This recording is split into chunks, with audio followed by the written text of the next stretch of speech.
আসসালামু আলাইকুম। আমি রুজামণি, রোজাস মম গ্যালারি উইথ কুকিং চ্যানেলে আবারও সবাইকে স্বাগতম। আজ আমি শেয়ার করব গ্রামের বিয়ে বাড়িতে যে সবজি রান্না করা হয় সেই সবজি রান্নার রেসিপি।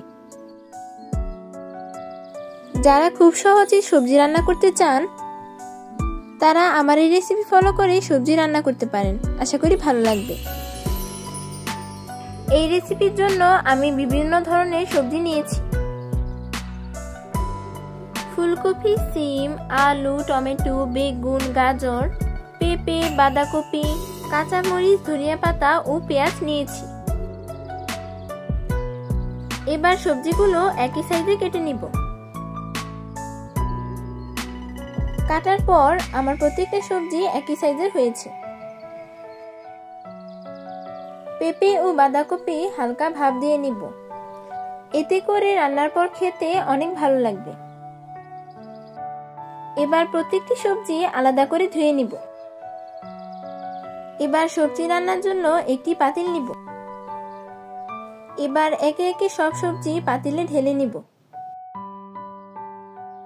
প্রথমেই কেটে রাখা আলু দিব। এরপর গাজর, বাঁধাকপি, পেঁপে, ফুলকপি, সিম এবং বেগুন অ্যাড করব। আপনারা চাইলে এখানে আরো সবজি অ্যাড করতে পারেন বা এর থেকে কম সবজি দিয়েও এই রান্নাটি করতে পারেন।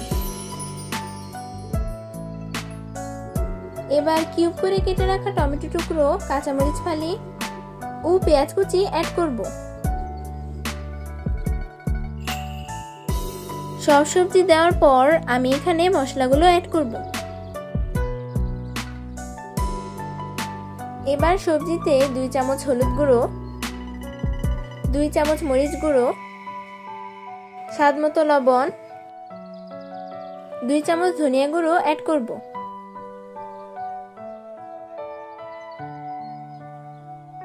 এবার 2 চামচ রসুন বাটা,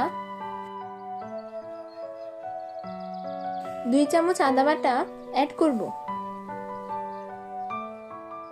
আমি আদা এবং রসুন ব্লেন্ডারে ব্লেন্ড করে নিয়েছি। এবার 1.5 চামচ শুকনো জিরা গুঁড়া অ্যাড করব। এবার কিছু আস্ত গরম মশলা অ্যাড করব। আমি এখানে কিছু গোলমরিচ, 7-8টি দারচিনি, কিছু লবঙ্গ, 4-5টি তেজপাতা নিয়েছি। সবশেষে তেল অ্যাড করব। এই রান্নাটি সরিষার তেল অথবা সয়াবিন তেল, 2 ধরনের তেল দিয়েই করা যায়। আমি হাফ কাপের মতো সয়াবিন তেল অ্যাড করেছি। এবার সমস্ত মশলাগুলো হাতার সাহায্যে সবজির সাথে মিশিয়ে নিব। মশলাগুলো সবজির সাথে ভালো করে মিশাতে হবে, এতে করে সবজির স্বাদ দ্বিগুণ বেড়ে যাবে। মশলাগুলো যাতে সবজির সাথে ভালো করে মিশে, সেজন্য আমি হাত দিয়ে সবজিগুলো ভালো করে মেখে নিয়েছি। হাত দিয়ে মাখার ফলে সবজিগুলো একটু নরম হবে, সেই সাথে সবজি সহজেই সিদ্ধ হয়ে যাবে। আমি সবজিতে 1 কাপ পানি অ্যাড করব এবং ঢাকনা দিয়ে ঢেকে চুলায় বসিয়ে দিব। 10-15 মিনিট পর ঢাকনা খুলে সবজিগুলো নেড়ে দিব। এই সময় সবজি সিদ্ধ হয়ে যাবে এবং সবজি থেকে পানি শুকিয়ে যাবে। এখন সবজি ফোড়নের জন্য আরেকটি প্যানে পর্যাপ্ত তেল দিব। তেল গরম হলে কিছু শুকনা মরিচ ছেড়ে দিব। শুকনা মরিচ ভাজা ভাজা হলে 2টি তেজপাতা অ্যাড করব। এবার 1 চা চামচ আস্ত সরিষা, 1 চা চামচ আস্ত জিরা ও 1 চামচ পাঁচফোড়ন তেলে দিয়ে দিব। এবার কিছু রসুন কুচি অ্যাড করব, সাথে পেঁয়াজ কুচি অ্যাড করব। এবার ফোড়নের মশলাগুলো ভালো করে ভেজে নিব। পেঁয়াজ এবং রসুন ভাজা ভাজা হলে সবজিগুলো অ্যাড করব। কিছুক্ষণ নেড়ে সবজি চুলা থেকে নামিয়ে নিব। সবশেষে ধনেপাতা কুচি দিয়ে চুলা থেকে নামিয়ে নিব। এবার পরিবেশনের জন্য রেডি বিয়েবাড়ির স্বাদের সবজি রান্না। এই সবজি ভাজি রুটি, পরোটা, পোলাও কিংবা সাদা ভাতের সাথেও খেতে পারবেন। পরিবেশনের জন্য আমি একটি প্লেটে নিয়ে দেখাচ্ছি।